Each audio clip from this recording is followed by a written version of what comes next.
ministère de la Santé du Pérou répond à la demande d'une professionnelle adventiste de ne pas travailler le samedi. Écoutez le récit de foi de Sandra Pardo. Voici l'histoire de Sandra Pardo Tenorio, psychologue adventiste.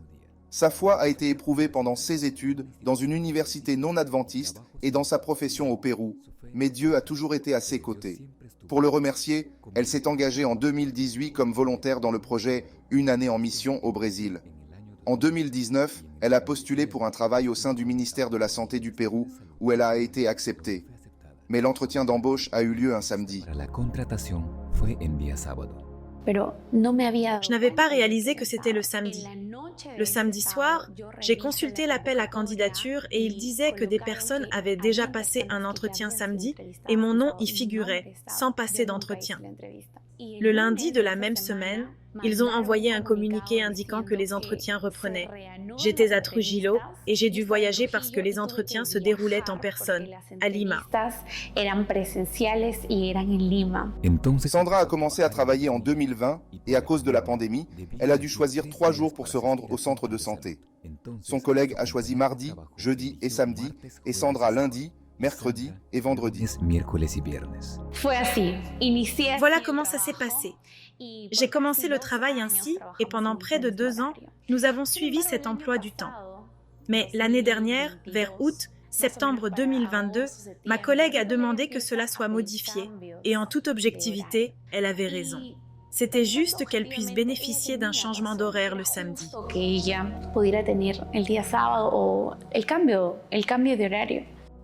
Sandra était sous pression et ne savait pas comment faire face. Elle s'est donc adressée à son supérieur hiérarchique. En termes simples, elle m'a dit qu'elle n'avait que faire de ma religion. L'essentiel est que personne ne manque à l'appel, que ce soit le samedi ou un autre jour. Puis mon supérieur a changé.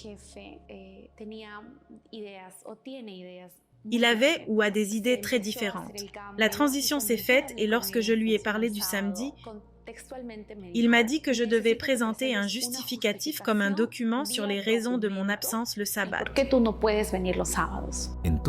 Sandra a alors présenté son document et était sûre d'obtenir une réponse positive, car le droit à la liberté religieuse existe au Pérou.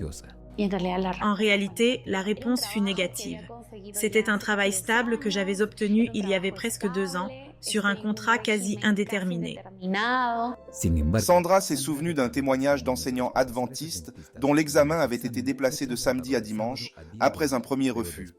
Elle a donc communiqué avec Edgardo Muguerza, directeur des affaires publiques et de la liberté religieuse du nord du Pérou, qui a assuré qu'il ferait tout ce qui est en son pouvoir afin que le service juridique de l'Église l'aide immédiatement.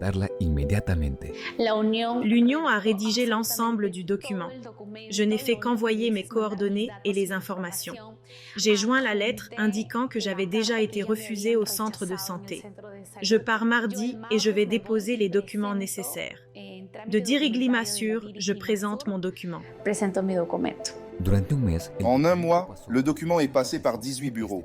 Sandra a suivi la procédure dans le système où il vérifie l'expéditeur et le destinataire. Dans le système, je vois que l'expéditeur est Dirigli-Massur et la bénéficiaire est Sandra Pardo Tenorio. Monsieur m'appelle et me dit « Tu as été acceptée, ma fille. Tu as été acceptée. » Réponse disait que la justice reconnaissait la liberté religieuse puisque l'État est laïque et que le centre de soins permettait à l'employé d'exercer sans la contraindre à agir contre ses convictions religieuses. La première fois que j'ai présenté le document, c'était Dieu. Donnez-moi une réponse positive et elle était négative. Et la deuxième fois, c'était Dieu.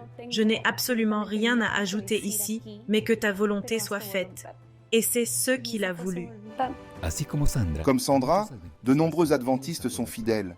Et en réponse à leurs prières, en mars 2023, Juan Burgos Oliveros, membre du Congrès péruvien, a présenté un projet de loi établissant le samedi comme jour chômé, payé pour les travailleurs publics et privés professant ce jour comme jour de repos ou d'observance. Nombreux sont les frères et sœurs qui ont dû abandonner leur travail parce qu'ils étaient très fidèles et voulaient respecter leur sabbat. De cette manière, un membre du Congrès cherche à protéger l'article 2 de la Constitution du Pérou qui établit que toute personne a droit à la liberté de conscience et de religion.